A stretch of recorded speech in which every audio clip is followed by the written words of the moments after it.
안녕하세요, 친구들. 재미있게 듣다 보면 어느새 튼튼해지는 사회 실력. 영양 만점 사회 유소진입니다. 자, 우리 세계의 다양한 삶의 모습에 대해서 배워보고 있습니다. 지난 시간에는 전 세계에 어떤 기후대들이 이제 분포하고 있는지를 살펴봤고요. 적도에서부터 극지방으로 갈수록 기온이 낮아진다는 것 잘 기억하고 계시죠? 자, 그리고 그와 함께 열대기후와 건조기후, 온대기후에서의 사람들의 생활 모습들도 알아봤습니다. 이번에는요, 아직 기후대별로 살펴봐야 할 생활 모습들이 남아있죠. 냉대기후와 반대기후가 있습니다. 그들 지역에서는 사람들이 어떻게 살아가고 있는지 환경에 적응해서 살아가고 있는 지역 사람들의 삶의 모습을 살펴보도록 할 거고요. 자, 이렇게 보다 보니까 이 사람들은 참 다양하게 생활하고 있다라는 사실을 알아낼 수 있었습니다. 그래서 전 세계의 사람들이 이렇게 다양하게 살아가고 있는 이유들을 한번 살펴보는 시간 가져볼 거예요. 자, 그럼 오늘도 여러분들이 꼭 잘 챙겨가야 할 영양소 체크해 드리겠습니다.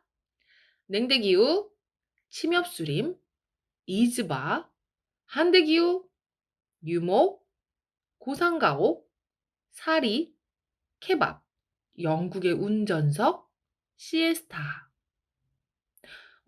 생소한 단어가 몇 개 나왔죠. 그래요. 시에스타라든지 케밥, 이즈바. 그래요. 다양한 세계의 삶의 모습을 배우다 보니까 이렇게 좀 낯설은 용어들도 많이 알게 되는 시간이 될 것 같습니다. 그럼 시작해 보도록 하겠습니다.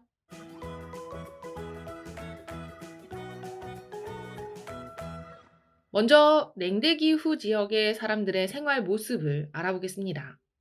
냉대기후는요, 러시아의 시베리아, 캐나다와 같이 북반구의 중위도와 고위도 지역에 널리 분포합니다. 우리 위도를 적도에서 극지방까지 저위도, 중위도, 고위도로 3등분을 해서 보는 거예요. 그렇게 해서 적도 가까운 곳은 저위도, 중간에 해당하는 곳이 중위도, 극지방에 가까운 곳을 고위도라고 합니다. 그때 중위도와 고위도 지역에서 널리 나타나는 기후가 냉대기후입니다. 냉대기후 지역에서는 여름철이 이제 있기는 하지만 겨울철이 이 온대기후 지역보다 좀 더 길고 춥다고 했죠. 이걸 기억하시면서 여름에는 밀, 감자, 옥수수 등을 재배할 수 있습니다. 하지만 길고 추운 겨울에는요, 농사를 짓기 어려워요. 잎이 뾰족하고 재질이 부드러운 침엽수림이 널리 분포하기 때문에 목재와 펄프의 세계적인 생산지가 되기도 합니다. 펄프는 종이 등을 만들기 위해서 나무 등의 섬유 식물에서 뽑아낸 재료를 얘기를 해요. 특히 냉대기후 지역의 이 침엽수림은 뾰족뾰족하게 침처럼 생긴 이파리를 가지고 있는 나무들인데요. 나무의 줄기가 곧고 부드러워요. 그래서 가공을 하기가 아주 편리하다고 합니다. 또 이 나무가 통나무들이 많다 보니까 이 통나무를 이용해서 집을 짓고 살아가기도 하는데요. 러시아의 전통 가옥인 이즈바가 바로 대표적인 통나무 집에 해당합니다. 다음으로는 한대기후 지역으로 떠나볼까요? 한대기후 지역은 가장 위도가 높은 고위도 지역에서 주로 나타납니다.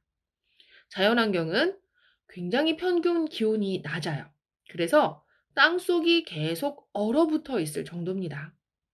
그래도 여름철에는 지표, 땅 위쪽은 살짝 얼음이 녹으면서 이끼와 같은 것들이 조금 자랄 수가 있습니다. 한대기후 지역은 1년 내내 춥지만 여름철이 되면 10도씨 미만으로, 10도씨를 넘어가진 않지만 그래도 영상의 기온이 나타나거든요. 그래서 그럴 때 얼음이 녹고 이끼나 풀이 자랍니다. 자, 이 이끼나 풀이 자라는 땅에서 순록을 데리고 이동하며 생활하는 유목 생활을 하는 모습이 전통적으로 보여지고 있어요. 그래서 우리 건조기후 지역의 초원지대에서 하는 유목이 있었다면 바로 한대기후 지역에서는 이끼나 풀을 찾아 이동하는 바로 순록을 기르며 살아가는 유목 생활을 볼 수가 있습니다. 순록은 사슴처럼 생겼지만 좀 더 털이 이제 많이 나 있고 또 이제 뿔도 더 두껍고 튼튼한 그런 사슴을 얘기합니다. 여러분들 그 크리스마스 때 산타 할아버지의 썰매를 끄는 사슴이 바로 순록이라고 생각하시면 되겠어요. 산타 할아버지는 추운 북극에 산다고 하죠. 그래서 이 추운 북극에서 잘 자라고 이 순록들은 썰매를 또 잘 끕니다. 자, 그다음에 한대기후 지역은 최근에 석유라든지 천연가스가 풍부하다는 사실이 알려지면서 많은 이들이 이곳에서 자원 개발을 하기 위해 모여들고 있습니다. 또 최근에는 한대기후 지역의 자연 환경을 연구하려고 여러 나라가 이곳에 연구소나 기지를 세우고 있어요. 우리나라도 마찬가지입니다. 우리나라는 남극지방의 세종과학기지와 장보고과학기지를, 북극지방에는 다산과학기지를 세워서 극지방 연구에 힘을 쏟고 있습니다. 자, 그럼 비법 정리해 볼까요? 자, 냉대기후 지역은 북반구 중위도 고위도 지역이 나타나고요. 여름에는 밀, 감자, 옥수수를 재배하지만 겨울이 워낙 추워서 농사를 짓기 어렵습니다. 침엽수림이 널리 분포하고 있어요. 한대기후 지역은 고위도 지역에 주로 나타나고요. 유목 생활을 하며 살아가는 사람들의 삶의 모습을 볼 수 있습니다. 석유나 천연가스가 풍부하고 많은 나라가 연구소나 기지를 세우고 있습니다.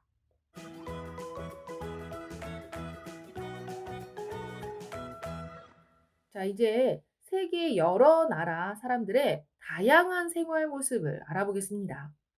기후에 따라서도 사람들의 생활 모습이 참 다양했죠? 그래요.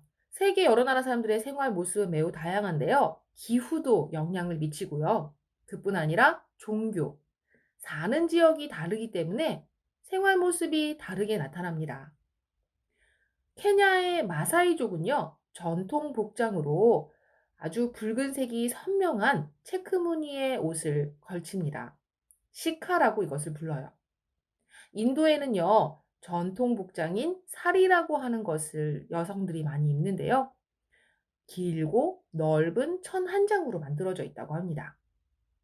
북극 지방의 이누이트족은요, 전통 복장으로 아노락이라고 하는 옷을 입습니다. 두꺼운 털과 가죽으로 만든 옷이에요. 이렇게 의생활이 지역별로 다양합니다. 식생활을 볼까요? 터키의 음식은 케밥이라고 하는 음식이 발달해 있고요. 뉴질랜드의 마오리족의 음식은 항이라고 하는 음식이 있습니다. 멕시코에서는 타코라는 걸 즐겨 먹어요. 타코는 멕시코에서 옥수수로 만든 또르띠아에 채소와 고기를 싸먹는 음식이에요. 이처럼 지역마다 먹는 음식도 재료도 참 다르고요. 조리법도 다릅니다. 자, 거기다가 집도 마찬가지예요. 그리스에서는 하얀 벽의 집들을 볼 수 있고, 몽골에서는 이동할 수 있는 게르라고 하는 천막집을 볼 수 있고요. 파푸아 뉴기니는 고상가옥을 볼 수 있습니다. 기후, 종교, 사는 지역이 다르기 때문에 이처럼 의식주의 모습도 정말 다양하게 나타나고 있습니다. 자, 그러면 몇 가지 우리 지역의 생활 모습을 통해서 왜 이렇게 다양한 모습들이 나타나는지 그 까닭을 짚어보도록 할게요. 인도의 전통 복장 사리는 인도 여성들이 입는 옷입니다. 길고 넓은 천 한 장으로만 만들어져 있고요. 절대로 바느질을 하거나 자르지 않고 만들어요. 천의 한쪽을 허리에 감아매고 다른 한쪽은 어깨에 걸쳐서 밑으로 늘어뜨려 입어요. 두르는 방법에 따라서 입는 방법도 다양합니다.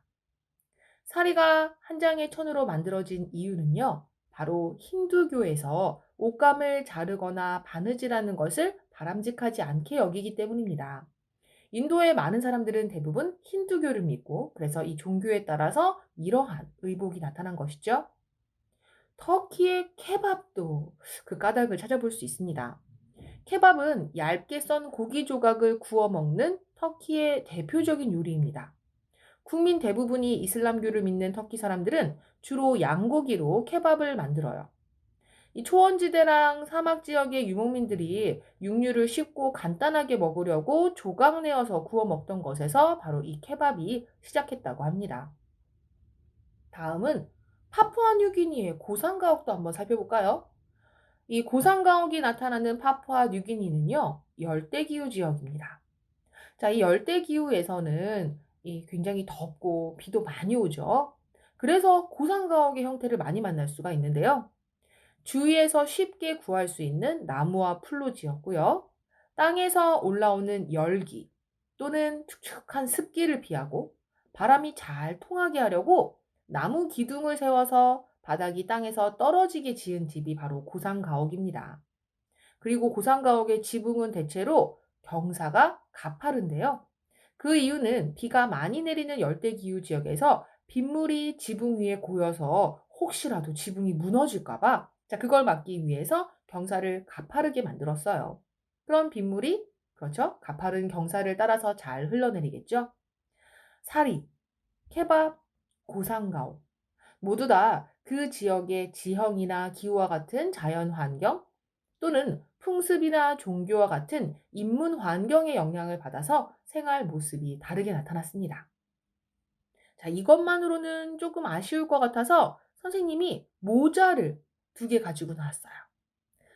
지금 한 모자는요, 멕시코의 솜브레로라는 모자입니다. 솜브레로라는 모자는요, 진짜 챙이 넓어요. 그래서 어깨까지, 얼굴은 물론 어깨까지 햇볕을 가려줄 만큼 넓습니다. 모자의 중앙은 높아서 그 안에 땀이 차지 않을 것 같아요. 솜브레로는 주로 밀집이나 펠트로 만들어요. 이 멕시코는요, 적도 주위에 위치한 나라입니다. 강한 햇볕이 내리쬐는 나라죠. 그래서 이 햇볕을 맞고 시원하게 지내기 위해서 이처럼 챙이 넓은 솜브레로를 만들어 쓴다고 해요. 또 하나의 모자는요, 러시아의 우산칼을 가지고 나왔습니다. 우산칼은요, 털로 만들어져 있고요. 털이 매우 촘촘해요. 그리고 귀하고 턱까지 덮을 만큼 이 귀덮개가 넓습니다. 바로 이 우산칼은 주로 동물의 털로 만들고 귀 덮개가 넓어서 귀와 턱까지 가려줄 수 있을 정도예요. 모자의 털은 매우 촘촘하다고 했는데요. 그 이유가 무엇일 것 같아요? 러시아는 추우니까요.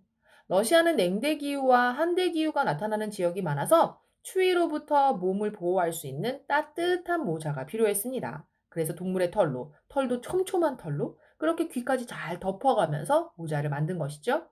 이처럼 모자를 보더라도 똑같이 머리에 쓰는 것이지만 자연 환경에 따라서 챙이 넓기도 하고 또는 두텁기도 한 것처럼 다르게 나타나고 있습니다. 자, 여기까지의 내용 비법 정리해 보겠습니다. 세계 여러 나라의 다양한 생활 모습이 나타나는 까닭을 살펴봤죠? 세계 여러 나라의 자연 환경, 인문 환경의 영향으로 다양한 생활 모습이 나타났습니다. 인도의 전통 복장 사리는 힌두교의 영향을 받아서 길고 넓은 한장의 천으로 만들어졌고요. 터키의 음식 케밥은 유목 생활을 하던 유목민들이 쉽고 간단하게 육류를 먹던 것이 발전한 것이에요. 파푸아뉴기니의 고상가옥은 땅에서 올라오는 열기와 습기를 피하고 바람이 잘 통하게 하기 위한 집입니다.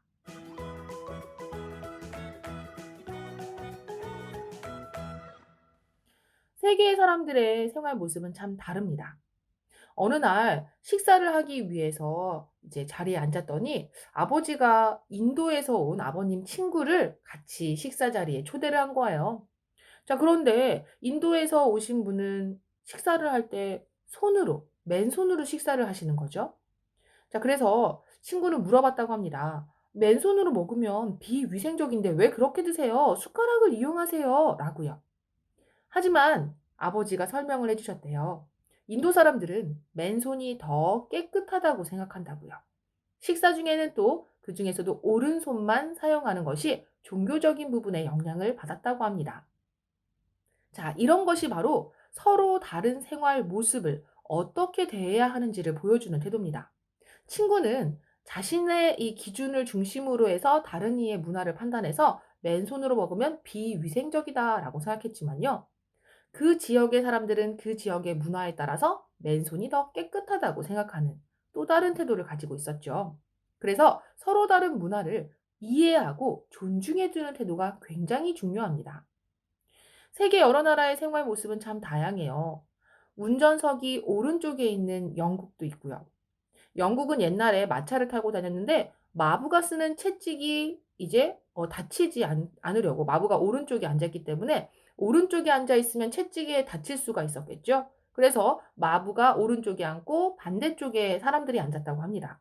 이런 풍습이 오늘날에도 이어져서 운전석이 오른쪽에 있는 것이고요. 에스파냐는요, 한낮에 낮잠을 자는 사람들을 많이 만날 수가 있습니다. 어떤 경우는 관공서나 상점이 모두 문을 닫기도 하는데요. 그걸 시에스타라고 불러요. 에스파냐나 그리스 등에서 낮잠을 자는 풍속입니다. 낮이 길고 한낮이 매우 덥기 때문에 남부 유럽과 같이 지중해성 기후가 나타나는 곳들은 활동하기가 어렵습니다, 낮에는. 그래서 그럴 때는 점심 식사 후에 한두 시간 정도 낮잠을 자거나 휴식을 취하고 상점이나 음식점 문은 닫기도 해요.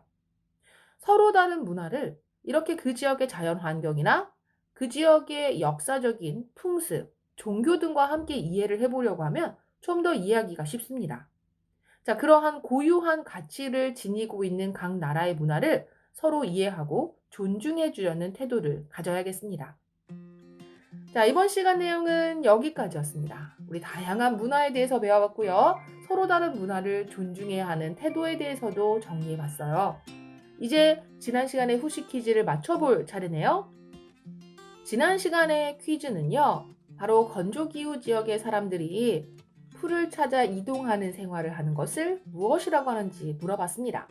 바로 유목 생활이었어요. 오늘 배운 한대기후 지역에서도 순록을 데리고 다니면서 이동하는 생활을 하는 유목 생활을 하는 걸 배웠었죠. 이번 시간 후식 퀴즈는요, 인도의 전통 복장, 길고 넓은 천 한 장으로 만들어진 여성들의 전통 복장의 이름을 맞춰보는 것입니다. 힌두교의 영향을 받았기 때문에 옷감을 자르거나 바느질하지 않고 만드는 복장이죠. 자, 여기까지 해서 오늘의 내용이었습니다. 오늘도 꼭꼭 잘 영양소들 챙겨서 소화시키도록 하시고요. 선생님은 다음 시간에서 여러분들 기다리고 있도록 할게요. 안녕!